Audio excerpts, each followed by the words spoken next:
আসসালামু আলাইকুম। By one get ওয়ানের মতোই আজকের ডিজাইনটি।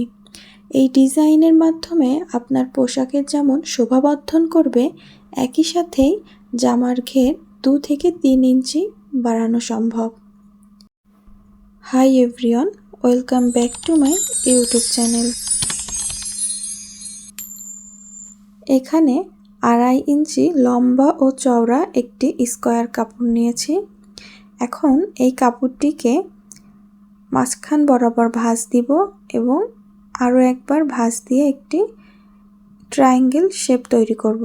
দেন 1/2 ইঞ্চি বরাবর একটি দাগ দিয়ে নিব এবং অপর ট্রায়াঙ্গেলটি 1/2 ইঞ্চি বরাবর রেখেও আপনারা সেলাই করতে পারেন, অথবা ট্রায়াঙ্গেলের মাঝ বরাবর অপর কাপড়টি রেখেও সেলাই করতে পারেন। যদি আপনারা একটু ঘন ডিজাইন করতে চান তাহলে একটি কাপড়ের মাঝ বরাবর থেকে অপর কাপড়টি সেলাই শুরু করবেন। আর যদি একটু ফাঁকা চান তাহলে 1/2 ইঞ্চি দিতে পারেন, তাহলে দেখতে ভালো লাগবে। দেখুন, পুরোটা কমপ্লিট করে আমি ওভারলক করে নিয়েছি যাতে সুতো না ওঠে। এখন একটি কামিজ কমপ্লিট করার পরে আমরা এই ডিজাইনটি কাপড়ের সাথে অ্যাটাচ করব। চিরার একদম কোণার অংশে এই ডিজাইনের অল্প একটু অংশ আমরা শো করব। 1 ইঞ্চি চওড়া হলে ঠিক 1/2 ইঞ্চি থেকে আমরা কিন্তু কোণার সেলাইটা শুরু করব।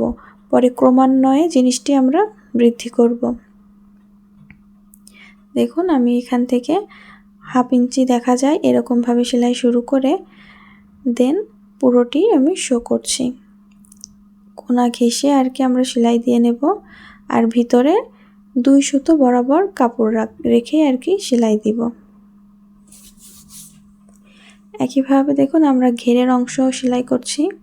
যখন ঘেরের কোণার অংশে আসবেন তখন সেলাইটি বন্ধ করে সুইটি এর ভিতরে গেঁথে দিয়ে দেন দুটো কাপড়ই ঘুরিয়ে নেবেন, তাহলে দেখতে অনেক ভালো লাগবে এবং সেলাইতেও কোনো অসুবিধা হবে না।